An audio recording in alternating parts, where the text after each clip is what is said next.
Assalamualaikum warahmatullahi wabarakatuh. Kami dari kelompok 10 yang beranggotakan Aisyah Afif dengan nomor induk mahasiswa 12320422548 dan saya sendiri Putri Angelina dengan nomor induk mahasiswa 12320422517. Baiklah, kami akan membacakan materi tentang kedudukan harta dalam pernikahan dan poligami. Perkawinan memiliki dampak terhadap diri pribadi suami istri, mempunyai akibat dalam hubungan kekeluargaan dengan adanya hak dan kewajiban suami istri dalam keluarga, serta berdampak terhadap harta suami istri yang terbentuk dalam perkawinan.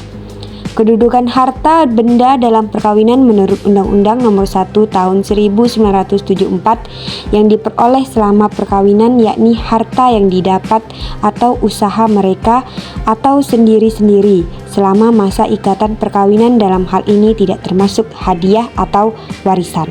Kedudukan harta dalam pernikahan. Dalam kitab-kitab fikih, harta bersama diartikan sebagai kekayaan yang dihasilkan oleh suami istri selama perkawinan, atau dengan kata lain disebut sebagai harta yang dihasilkan melalui syirkah atau kerjasama antara suami dan istri, sehingga harta mereka tercampur dan tidak dapat dibedakan lagi.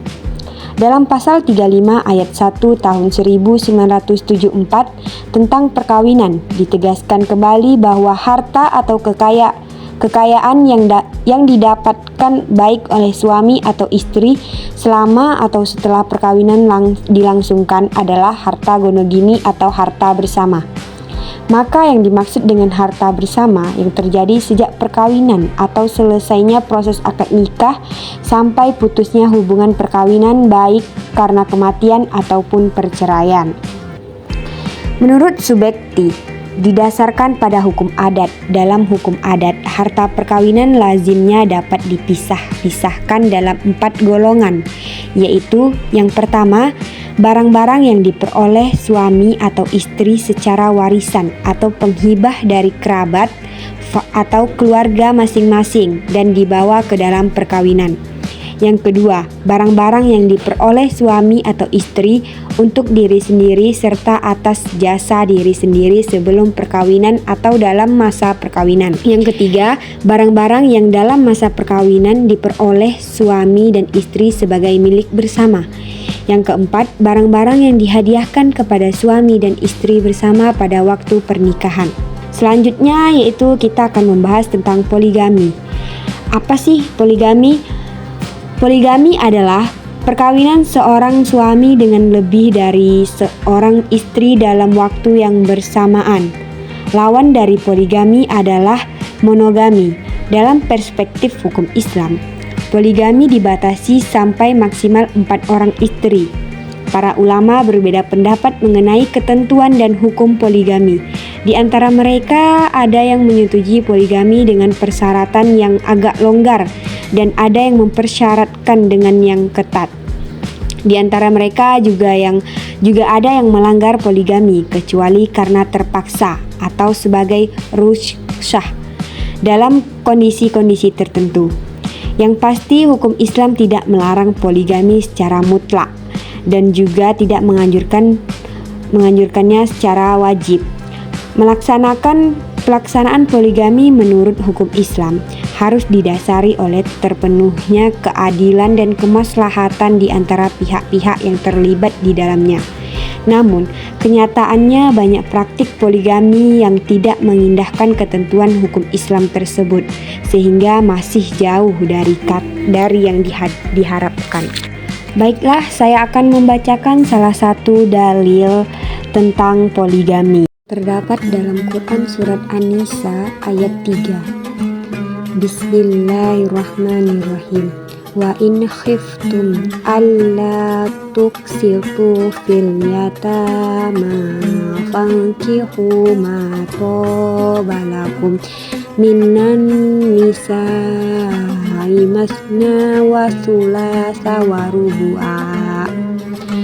Fa in khiftum alla ta'dilu fawahidatan aw ma malakat aymanukum dzalika adna alla ta'ulu.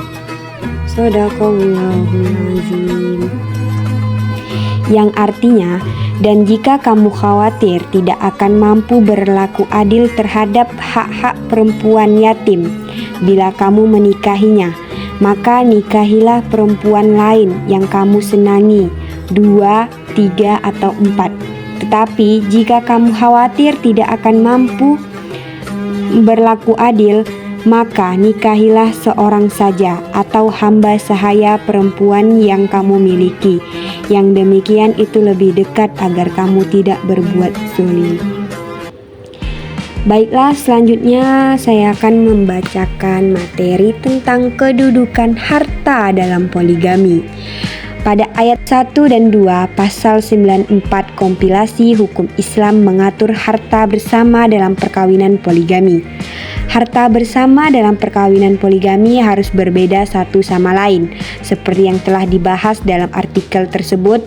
Hal ini dilakukan untuk mencegah terjadinya percampuran harta bersama yang dapat menimbulkan perselisihan dalam hal kematian pasangan atau kemungkinan perceraian.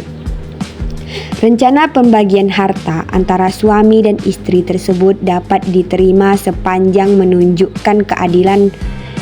Menurut Yusuf Qaradawi, keadilan dalam Islam adalah pemberian hak kepada setiap orang yang berhak menerimanya, baik secara sendiri-sendiri maupun bersama-sama, atau dalam bentuk lain tanpa berlebihan atau mengorbankan hak-hak mereka atau hak-hak orang lain. Hukum Islam mengamatkan bahwa dalam serikat poligami, hak milik bersama harus ditegakkan. Tidak ada yang boleh diambil atau dilampaui untuk melindungi hak-hak istri lain dan untuk memastikan bahwa istri menerima semua yang menjadi hak mereka secara sah. Dari uraian di atas, dijelaskan bahwa pasangan yang berpoligami berhak atas sebagian harta bersama. Ada harta bersama dalam pernikahan poligami daripada harta terpisah untuk suami dan setiap istri. Istri pertama tetap berhak atas sebagian dari harta bersama, baik suami menikah untuk yang kedua, ketiga, atau keempat. Istri pertama menerima bagian yang lebih besar dari harta bersama daripada istri kedua.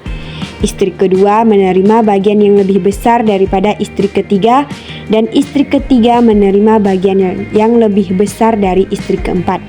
Hal ini menurut hipotesis distribusi. Hikmah pembagian harta dalam poligami.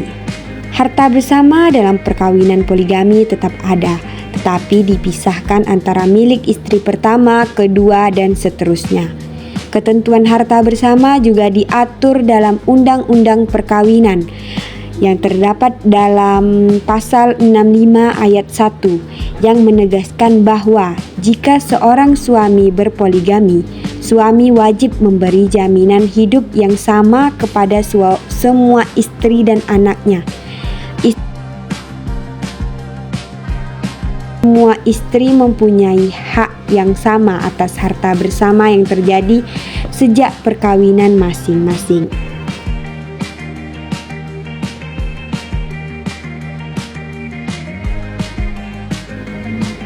Menurut Undang-Undang Nomor 1 Tahun 1974 tentang perkawinan adalah kedudukan istri kedua, ketiga, dan keempat dalam perkawinan poligami. Akibat perceraian tidak mempunyai hak atas harta bersama dari perkawinan suami dengan istri yang pertama, istri ketiga, dan keempat tidak mempunyai hak atas bersama dari perkawinan suami dengan istri pertama dan kedua. Sedangkan istri keempat tidak mempunyai hak atas harta bersama dari perkawinan suami dengan istri pertama, kedua, dan ketiga. Hukum dan hikmah disyariatkan poligami. Syariat Islam tidak menjadikan poligami sebagai kewajiban terhadap laki-laki muslim dan tidak mewajibkan pihak wanita atau keluarganya mengawinkan anaknya dengan laki-laki yang telah beristri satu atau lebih. Syariat memberikan hak kepada wanita dan keluarganya untuk menerima poligami jika terdapat manfaat atau maslahat bagi putri mereka, dan mereka berhak menolak jika dikhawatirkan sebaliknya. Menurut At-Tabari, Ar-Razi, dan Muhammad Abdul Rashid Ridho memahami ayat 3 dari surat An-Nisa yang biasanya dijadikan sebagai dasar kebolehan berpoligami itu dalam konteks perlakuan terhadap anak-anak yatim dan perempuan-perempuan yang dinikahi. Yang menjadi pertimbangan utama ayat tersebut adalah berbuat adil terhadap hak-hak anak yatim dan hak-hak kepentingan perempuan-perempuan yang dinikahi. Dalam kompilasi hukum Islam, syarat poligami dijelaskan dalam pasal 55 yang berbunyi, ayat 1, beristri lebih dari satu orang pada waktu bersamaan terbatas hanya sampai 4 orang istri. Ayat 2, syarat utama beristri lebih dari seorang, suami harus berlaku adil terhadap istri-istri dan anak-anaknya. Ayat 3, apabila syarat utama yang disebut pada ayat 2 tidak mungkin dipenuhi, suami dilarang beristri lebih dari seorang. Syarat yang lain disebutkan dalam pasal 58 ayat 1 kompilasi hukum Islam, yaitu yang berbunyi, selain syarat utama yang disebutkan pasal 55 ayat 2, maka untuk memperoleh izin pengadilan agama harus pula dipenuhi syarat-syarat yang ditentukan pada pasal 5 Undang-Undang Nomor 1 Tahun 1974, yaitu yang pertama adanya persetujuan istri, yang kedua adanya kepastian bahwa suami mampu menjamin keperluan hidup istri-istri dan anak-anak mereka. Sekian penjelasan materi dari kelompok 10. Kami ucapkan assalamualaikum warahmatullahi wabarakatuh. Terima kasih. Bye-bye.